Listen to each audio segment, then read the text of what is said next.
ஓம் சைராம். நல்லது நினைப்போம், நல்லது நடக்கும். ஷீரடியிலிருந்து சாய் சச்சரிதம் 15வது நாளில் இன்னைக்கு நம்ம 15வது அத்தியாயம் பார்க்க போகிறோம். நம்ம ஏற்கனவே இதுக்கு முன்னாடி 6வது அத்தியாயத்தில் பார்த்துருந்தோம். ஷீரடியில் ராமநவமி திருவிழா நடக்கும்போது அந்த ஹரிதாஸ் கிடைக்காம எவ்வளோ கஷ்டப்பட்டாங்கன்னு, அதாவது இறைவனோட நாமத்தை பாடுறவங்க, அதாவது விஷ்ணுவோட நாமத்தெல்லாம் பாடுறவங்க, கீர்த்தனைகள் பாடுவாங்க, இவங்க தான் ஹரிதாஸ்ன்னு சொல்லுவாங்க. அந்த ஹரிதாஸ் கிடைக்காம அந்த நிகழ்ச்சிகள்லாம் நடக்கிறதுக்கு ரொம்ப கஷ்டமாக இருந்தது. அதுக்கப்புறமா தான் பாபா என்ன பண்ணார், முழு பொறுப்பையும், இந்த கீர்த்தனைகள் பாடும் முழு பொறுப்பையும் தாஷ்கனு அவர்கள்ட்ட ஒப்படைச்சாங்க. அதுக்கப்புறம் தாஷ்கனு தான் ஷீரடியில் நடக்கிற ராமநவமி மாதிரியான முக்கியமான திருவிழாவுக்கு அவர் தான் ஹரிதாஸாக இருந்தார். அதாவது இறைவனோட கீர்த்தனைகள் பாடி பஜன் பண்ணுறவர் அவர் தான். இப்படி இருக்கும்போது ஒரு நாள் ஷீரடிக்கு வராரு. யார்? தாஷ்கனு அவர்கள் வராரு. அங்கே ஒரு விமர்சையான ஒரு திருவிழா நடக்க போது. அப்போ அங்கே கீர்த்தனைகள் பாடணும். பொதுவாக இந்த கீர்த்தனை பாடகர்கள், அதாவது இந்த ஹரிதாஸ்லாம் எப்படி உடை அணிந்திருப்பாங்கன்னா, நல்லா அழகாக உடை அணிந்திருப்பாங்க. புது மாப்பிள்ளை மாதிரி ட்ரெஸ் பண்ணியிருப்பாங்க. தலையில் டர்பன் அணிந்திருப்பாங்க. நல்லா பூ வேலைப்பாடுகளாலான நல்லா அழகான ஒரு டர்பன், கிட்டத்தட்ட ஒரு பட்டு துணின்னு வச்சுக்கோங்களேன். அந்த மாதிரி அங்கவஸ்திரம் போட்டிருப்பாங்க. நல்லா அழகான ட்ரெஸ் போட்டிருப்பாங்க. பார்த்தா தனியாக தெரிவாங்க. இதே மாதிரி வந்திருக்காரு அவரும் அந்த கீர்த்தனைகள் பாடுவதற்கு. சரி, பாடுறதுக்கு முன்னாடி பாபா கிட்ட போயிட்டு ஆசீர்வாதம் வாங்கலான்னு போகிறாரு. பாபா கிட்ட ஆசீர்வாதம் அவங்க போனோடனே பாபா அவரை பார்த்து கேட்குறாரு, நல்லா இருக்கு மாப்பிள்ள. அதை பாபா சொல்கிறாரு பாருங்க. தாஷ்கனுவை பார்த்து அவர் போட்டிருக்க ட்ரெஸ் எல்லாம் பார்த்துட்டு, நல்லா இருக்கு மாப்பிள்ள, இவ்வளவு அழகாக உடையணிந்து நீ எங்கே போயிட்டுருக்க அப்படின்னு கேட்குறாரு. அதுக்கு அவர் சொல்கிறார், தாஷ்கனு சொல்கிறாரு, நான் கீர்த்தனை பாடுவதற்கு போகிறேன் அப்படின்னு சொல்கிறாரு. இந்த அலங்கார பொருட்கள் எல்லாம் எதற்கு? இந்த கோட்டு, அங்கவஸ்திரம், குல்லாய், அதாவது டர்பன், இதெல்லாம் எதுக்கு? எல்லாத்தையும் உடனே கிளட்டி முன்னாடி வச்சிரு அப்படின்னு சொல்கிறாரு. தாஷ்கனு மறு பேச்சு பேசாமல் அவர் போட்டிருக்க அந்த முக்கியமான துணிகள் எல்லாத்தையும் கிளட்டி அதை கீழே மட்டும் அதை வேஷ்டி மட்டும் கட்டிட்டு மற்ற எல்லாத்தையும் கிளட்டி பாபாவோட பாதத்தில் வச்சிடறாரு. இந்த மாதிரி இருக்கக்கூடாது அப்படின்னு சொல்கிறாங்க. அதாவது இறைவனோட பாடல்களை பாடும்போதும் கீர்த்தனைகள் பாடும்போதும் நம்ம ரொம்ப அடக்கமாக இருக்கணும் அப்படிங்கிறதுக்காக இந்த ஒரு இது. அது மட்டும் இல்லாமல் இறைவனோட நாமத்தையும் கீர்த்தனைகளையும் எப்போதும் 24 மணி நேரம் பாடிக்கிட்டே இருந்தார் பாருங்களேன். அந்த நாரதர் கூட மேல் சட்டையை அணிய மாட்டாராம். கீழே மட்டும்தான், அதாவது வேஷ்டி மட்டும்தான் கட்டியிருப்பார். அது மட்டும் இல்லாமல் கையில் வீணையை தூக்கிக்கிட்டு அலைந்து திரிந்து எல்லா பக்கமும் 3 உலகங்களிலும் இறைவனோட புகழை பாடிக்கிட்டே இருப்பாராம். அப்படிப்பட்ட நாரதரை இப்படி தான் ட்ரெஸ் பண்ணியிருந்தார் அப்படின்னு சொல்கிறாங்க. அடுத்தது சோல்கரின் சர்க்கரை இல்லாத தேநீர். பூனே, அகமத் நகர் ஜில்லாக்களில் பாபா அறிந்து கொள்ளப்பட்டார். ஆனால் நானா சாஹேப் சாந்தோர்கர் தனது சொந்த தனிப்பட்ட முறையிலான உரையாடல்களாலும் தாஷ்கனு தனது மிக உயர்வான கீர்த்தனைகளாலும் கொங்கணத்தில், அதாவது பம்பாய் ராஜஸ்தானியில் பாபாவின் புகழை பரப்பினார்கள். உண்மையில் தாஷ்கனுதான் அவரை கடவுள் ஆசீர்வதிப்பாராக தமது அழகிய ஒப்புமையற்ற கீர்த்தனைகளால் அங்கிருந்த ஏராளமான மக்களை பாபாவினால் பயனுறும்படி செய்தார். அதாவது பாபாவினால் நிறைய பேருக்கு பலன் கிடைச்சிருக்கு. யாராலன்னா தாஷ்கனுவால். அவர் தான் இந்த பம்பாயை சுற்றி உள்ள, அதாவது மகாராஷ்டிரா முழுவதும் அலைந்து திரிந்து கீர்த்தனைகள் எல்லாம் பாடி பாபாவோட புகழை பரப்புவதற்கு மிக முக்கியமான பங்காற்றியவர் யாருன்னா தாஷ்கனு அவர்கள். கீர்த்தனைகளை கேட்க வந்த மக்கள் வெவ்வேறு சுவையுள்ளவர்களாய் இருப்பர். ஒரு கீர்த்தனை கேட்க வராங்கன்னா அவங்க வெவ்வேறு சுவையுள்ளவங்களாக இருப்பாங்க. ஒவ்வொரு விஷயம் ஒவ்வொருத்தங்களுக்கு பிடிக்கும். சிலர் ஹரிதாஸின் அறிவு ஆழத்தை அல்லது புலமையை விரும்புவர். சிலர் அவரது அபிநயங்களையும், சிலர் அவரது பாடலையும், சிலர் அவரது விகட நகைச்சுவைகளையும், சிலர் அவரது துவக்க வேதாந்த வியாக்கியானங்களையும் மற்றும் சிலர் அவரது முக்கிய கதைகளையுமாக பலர் பலவிதமாக ஆர்வம் கொண்டிருப்பர். அவர்களுள் மிக சிலரே கீர்த்தனைகளை கேட்பதன் வாயிலாக ஞானிகளிடத்தோ கடவுளிடத்தோ நம்பிக்கையும் பக்தியும் பெறுகிறார்கள். ஆயினும் தாஷ்கனுவின் கீர்த்தனைகளை கேட்கும் அவையோர்களது மனங்களின் விளைவு மின்சாரமாகும். அது அங்கனமே இருந்தது. கீழ்கண்ட ஒரு நிகழ்ச்சியை இங்கு தருகிறோம்.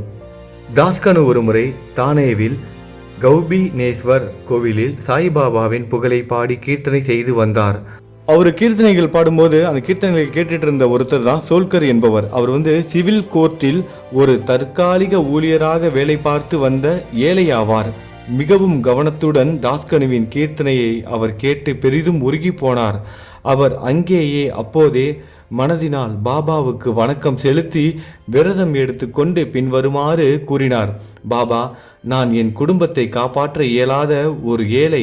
தங்களது அருளால் நான் இலாகாவிற்குரிய தேர்வில் வெற்றி பெற்று நிரந்தர உத்தியோகம் பெற்றால் ஷீரடிக்கு சென்று தங்கள் பாதங்களில் வீழ்ந்து தங்கள் நாமத்தினால் விநியோகிப்பேன் அப்படின்னு பாபா கிட்ட மனசால அங்கேயே வந்து பிரார்த்தனை பண்ணிக்க. ஷீரடிக்கெலாம் போகலை, பாபாவோட பாட்டை கேட்டுகிட்டே அவர் என்ன பண்ணுறாரு, உருக்கி போய், பாபா நான் ரொம்ப கஷ்டப்பட்டுட்டு இருக்கேன், என் குடும்பத்தை என்னால் பார்த்துக்க முடியல, தற்காலிக வேலையில் தான் இருக்கேன், இப்போ நான் வந்து நுழைவு தேர்வு எழுத போகிறேன், அந்த தேர்வில் நல்ல மதிப்பெண்கள் எடுத்து நான் வந்து தேர்ச்சி அடைந்து நிரந்தர வேலை கிடைக்கணும். அப்படி கிடச்சிச்சின்னா நான் ஷீரடிக்கு வந்து உங்களை நேரில் சந்திக்கிறதோட மட்டும் இல்லாமல் உங்களோட நாமத்தை சொல்லி நான் எல்லாருக்கும் கற்கண்டு பிரசாதம் வந்து கொடுப்பேன் அப்படின்னு வேண்டுதல் வைக்கிறாரு.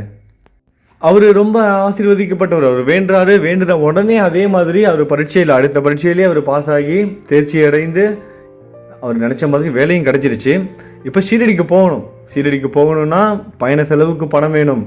அவர் ஏற்கனவே ரொம்ப கஷ்டப்படுற குடும்பம், இப்போ தான் வேலைக்கு சேர்ந்துருக்காரு, இன்னும் நிலைமையெல்லாம் சரியாகலை, ஏன்னா ஏற்கனவே நிறைய கடன்லாம் வாங்கியிருப்பாங்களே, அப்போ இன்னும் குடும்பம் கஷ்டத்தில் தான் இருக்குது, இன்னும் கொஞ்ச நாள் போனால் தான் நல்ல நிலைமைக்கு வருவாங்க. ஆனால் ஷீரடிக்கு போய் ஆகணும், ஏன்னா வேண்டுதல் வச்சாச்சு, வேண்டுதல் நிறைவேறிடுச்சு, அப்போ அந்த காணிக்கையை வந்து கொடுத்தாகணும், ஷீரடிக்கு போயே ஆகணும். ஆனால் என்ன பண்ணுறதுன்னு தெரியல. அப்போ தான் ஒரு முடிவு எடுக்கிறாரு. முடிஞ்ச வரைக்கும் அவரோட செலவுகள் எல்லாத்தையும் சுருக்கி ஷீரடிக்கு போவதற்காக பணத்தெல்லாம் சேமிக்க ஆரம்பிக்கிறாரு. அதற்காக அவர் என்னென்ன பண்ணுறாரு அப்படின்னா, தனது உணவிலும் தேநீரிலும் சர்க்கரை உபயோகிப்பது இல்லை என முடிவு செய்து தேநீரை சர்க்கரை இன்றியோ அருந்த தொடங்கினார். அதாவது டீ காஃபி இதெல்லாம் குடிக்கும்போது, உணவு டீ காஃபி இது எல்லாத்துலேயும், சாப்பாட்டில் எல்லாத்துலேயும் சர்க்கரையே போடாமல் சாப்பிட்றாரு. ஒரு டீ காஃபி குடித்தா கூட சர்க்கரை இல்லாமல் குடிக்கிறாரு. எதுக்காகனா வேண்டுதலை நிறைவேற்றணும், ஷீரடிக்கு போகணும், பாபா கிட்ட போயிட்டு காணிக்கை கொடுக்கணும், கற்கண்டு பிரசாதம் எல்லாத்துக்கும் விநியோகிக்கணும். அதுக்கு கூட முக்கியம் ஷீரடிக்கு போகிறதுக்கு பணம் வேணும். பாருங்கள் அப்போ எந்த அளவுக்கு கஷ்டப்பட்டுட்டு இருப்பார். டீ காஃபி சாப்பாட்டில் இருக்க சர்க்கரையை கூட கம்மி பண்ணி பணத்தை சேர்த்து வைக்கிறேன்னா எவ்வளோ கஷ்டமான ஒரு குடும்பமாக இருந்திருப்பார்ல. அவர் எல்லாத்தையும் அதே மாதிரி ரொம்ப சிக்கனமாக இருந்து சேர்த்து வைத்து ஒரு வழியாக பணத்தெல்லாம் சேகரித்து ஷீரடிக்கும் போகிறாரு. பாபாவோட தரிசனத்தையும் அடைகிறாரு, பாபாக்கிட்ட ஆசீர்வாதமும் வாங்குறாரு. அவர் பாதங்களில் வீழ்ந்தார். பாபாவோட பாதங்களை தொட்டு வணங்குறாரு, ஆசீர்வாதம் பெறாரு, நமஸ்காரம் சாஷ்டாங்கமாக விழுந்துட்டாரு. கீழே விழுந்து ஒரு தேங்காயை வந்து அர்ப்பணிக்கிறாரு. தனது விரதப்படி, அதாவது அவரோட வேண்டுதல் காணிக்கைப்படி, அவர் காணிக்கை செலுத்துறேன்னு வேண்டிக்கிட்டாரு, அதான் விரதம். அந்த விரதப்படி அவர் என்ன பண்ணுறாரு, கற்கண்டு பிரசாதத்தையும் பாபாவோட பெயரை சொல்லிக்கிட்டே என்ன பண்ணுறாரு, விநியோகம் பண்ணுறாரு. பாபாவிடம் அவரது தரிசனத்தால் தான் மிகவும் மகிழ்ச்சியுற்றதாகவும் அன்றைய தினத்தில் அவரது ஆசைகள் பூர்த்தியாயின என்றும் கூறினார். தன்னுடைய விருந்து உபசரிப்பாளராகிய பிரபு சாஹிப் ஜோக்குடன் சோல்கர் மசூதியில் இருந்தார். விருந்து உபசரிப்பாளரும் விருந்தினரும் ஆகிய இருவரும் எழுந்து மசூதியை விட்டு புறப்பட போன போது பாபா ஜோகியிடம் பின் வருமாறு கூறினார். அவருக்கு, அதாவது இப்போ ஷீரடிக்கு வந்து கல்கண்டு பிரசாதம்லாம் கொடுத்தாருல, சோல்கருக்கு சொல்கிறாரு, அதாவது அங்கே இருக்க விருந்து உபசரிக்கிற ஜோகு தான் வந்து எல்லாத்தையும் வந்து விருது உபசரிப்பு நிகழ்ச்சிகள்லாம் பார்த்துட்டு இருக்காரு. அந்த ஜோகிட்ட வந்து சொல்கிறாரு, இங்கே வந்திருக்காருல சோல்கர், அவருக்கு வந்து சர்க்கரை நிறை முழுமையுமாய் கரைக்கப்பட்ட தேநீரை கொடுப்பேர். பாபா சொல்கிறாரு, சர்க்கரையை முழுமையாக போட்டு நல்லா அதிகமாக நல்லா ஸ்ட்ராங்காக போட்டு அவருக்கு வந்து ஒரு தேநீர் கொடு, டீ கொடு அப்படின்னு சொல்கிறாரு பாபா. இத்தகைய உட்கருத்து வலஞ்செறி சொற்களை கேட்டு சோல்கர் மிகவும் மனதுருகி போனார், வியப்பால் செயலிழந்தார். பாபா சொல்லியிருக்கலாம்ல, ஒரு டீ குடிச்சிட்டு போங்க, காஃபி குடிச்சிட்டு போங்கன்னு சொல்லலாம். ஆனால் பாபா என்ன சொன்னார், சர்க்கரை போட்டு டீ கொடுக்குறனாலே நம்ம சர்க்கரை போட்டு தான் கொடுப்போம். இல்லைனா அதிகபட்சம் என்ன கேட்போம், உங்களுக்கு சுகர் இருக்கா, சர்க்கரை வேணுமா வேணாமான்னு கேட்போம். அது சர்க்கரை போட்டு கொடுனா சர்க்கரை போட்டு தானே டீ எல்லாரும் கொடுப்பாங்க. ஆனால் பாபா ஏன் அப்படி சொல்லணும்? அப்போ பாபாவுக்கு எல்லாமே தெரிஞ்சிருக்கு, ஒரு பக்தன் எப்படி வந்து காணிக்கையை செலுத்துகிறான், அவன் எவ்வளோ கஷ்டப்படுறான். ஒரு சின்னதாக ஒரு தேங்காய் வாங்கி கொடுக்குறதா இருந்தாலும் சரி, இல்லை பெருசாக ஏதாவது ஒரு டொனேஷன் பண்ணுறதா இருந்தாலும் சரி, ஒவ்வொரு பைசாவும் அவன் எவ்வளவு கஷ்டப்பட்டு சம்பாதிக்கிறான், அது நமக்காக வந்து கொடுக்குறான், அப்போ அவன் எவ்வளோ தியாகம் பண்ணியிருப்பான். இது எல்லாமே சாய்க்கு வந்து தெரிஞ்சிருக்கு. அந்த சுகர் இல்லாமல், சர்க்கரை இல்லாமல் அவர் இத்தனை நாள் சாப்பிட்டுட்டு வந்திருக்கிறதுக்காக தான் பாபா என்ன சொல்கிறாரு, அவனுக்கு நீ வந்து சர்க்கரை போட்டு, அதுவும் நல்லா முழுவதுமாக சர்க்கரை போட்டு ஒரு டீ கொடு அப்படின்னு அந்த ஜோக்கிட்ட வந்து சொல்கிறாரு. இதை கேட்ட சோல்கருக்கு எப்படி இருந்திருக்கும். ஒரு பையன் வெளியூர்லலாம் வேலை பார்த்துட்டு இருந்திருப்பான், அங்கே நல்லா தான் சாப்பிட்டுட்டு இருந்திருப்பான். வீட்டுக்கு வந்தோடனே ஏதாவது ஒரு மாதம் இல்லைனா ஒரு வாரம் கழிச்சு ஏதாவது லீவுக்கு வீட்டுக்கு வருவான். வீட்டுக்கு வரும்போது பார்த்தீங்கன்னா, என்னப்பா இழைச்சி திரும்ப போயிட்ட, ஒழுங்காக சாப்பிடலையாப்பான்னு அவங்க அம்மா கேட்டு சாப்பிட வைப்பாங்க பாருங்கள். அந்த மாதிரி நம்மளோட சாயி தாய்மை உள்ளம் கொண்டவர். நம்ம அப்பான்னு சொல்லிகிட்டு இருக்கோம், ஆனால் அவர் தாய்மையோட சிறந்தவர் நம்மளோட சாய்.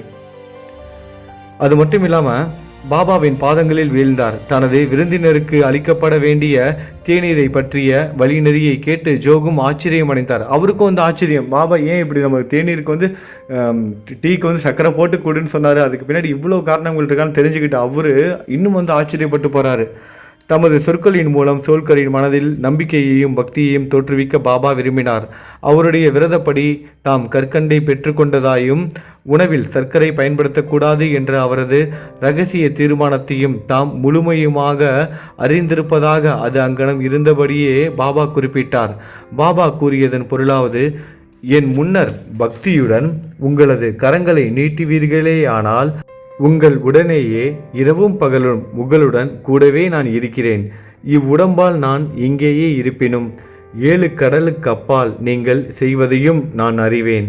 இந்த பரந்த உலகின் கண் நீங்கள் விரும்பியபடி எங்கு வேண்டுமானாலும் செல்லுங்கள். நான் உங்களுடனேயே இருக்கிறேன். உங்களது இதயமே எனது இருப்பிடம். நான் உங்களுக்குள்ளேயே இருக்கிறேன். உங்களது இதயத்துள்ளும் அதை போன்ற சகல ஜீவராசிகளின் இதயங்களினுள்ளும் இருக்கும் என்னையே எப்போதும் வணங்குவீர்களாக. என்னை இங்கனமாக அறிபவர் உண்மையிலேயே ஆசீர்வதிக்கப்பட்டவரும் அதிர்ஷ்டசாலியும் ஆவார். இவ்வாறாக இவ்விதமாக அழகிய முக்கியமான நீதி பாபாவினால் சோல்கருக்கு உபதேசிக்கப்பட்டது. சோல்கருக்கு மட்டும் கிடையாது இந்த உபதேசம், நம்ம எல்லாருக்கும் தான். 2 பள்ளிகள், 2 சிறிய பள்ளிகள் கதையுடன் இவ்வத்தியாயத்தை முடிப்போம். ஒருமுறை பாபா மசூதியில் அமர்ந்து இருந்தார். ஒரு பக்தரும் அவர் முன்னர் அமர்ந்திருந்தார். ஒரு பள்ளி டிக் டிக் துடிப்பை விளைவித்தது. அது ஒரு பள்ளி வந்து கத்துது. பள்ளி கத்தும்ல டிக் டிக்னு அந்த மாதிரி ஒரு பல்லு வந்து கத்துது. அந்த சவுண்ட் வந்து கேட்குது. பள்ளி கத்துன சத்தத்தை கேட்ட அந்த பக்தர் வந்து உணர்ச்சி வசப்பட்டு பாபா கிட்ட ஒரு கேள்வி கேட்கிறாரு. இந்த பள்ளி கத்துதே, இது நல்ல சகுனமா அபசகுனமா பாபா, சொல்லுங்க பாபான்னு கேட்குறாரு. அதற்கு பாபா சொல்றாரு, இது நல்ல அடையாளமோ அல்லது தீய சகுனமோ என்று பாபாவை கேட்டார். அப்பள்ளியின் சகோதரி அதனை பார்க்க அவுரங்காபாத்திலிருந்து வந்து கொண்டிருப்பதாகவும் அதனால் அப்பள்ளி மிகவும் மகிழ்ச்சியுற்று இருக்கிறது என்றும் பாபா கூறினார். பாபா சொல்வதன் அர்த்தம் புரியாமல் அவர் மௌனமாய் அமர்ந்து இருந்தார். உடனேயே அவுரங்காபாத்திலிருந்து குதிரையில் ஒரு பெருந்தகை பாபாவை பார்க்க வந்தார்.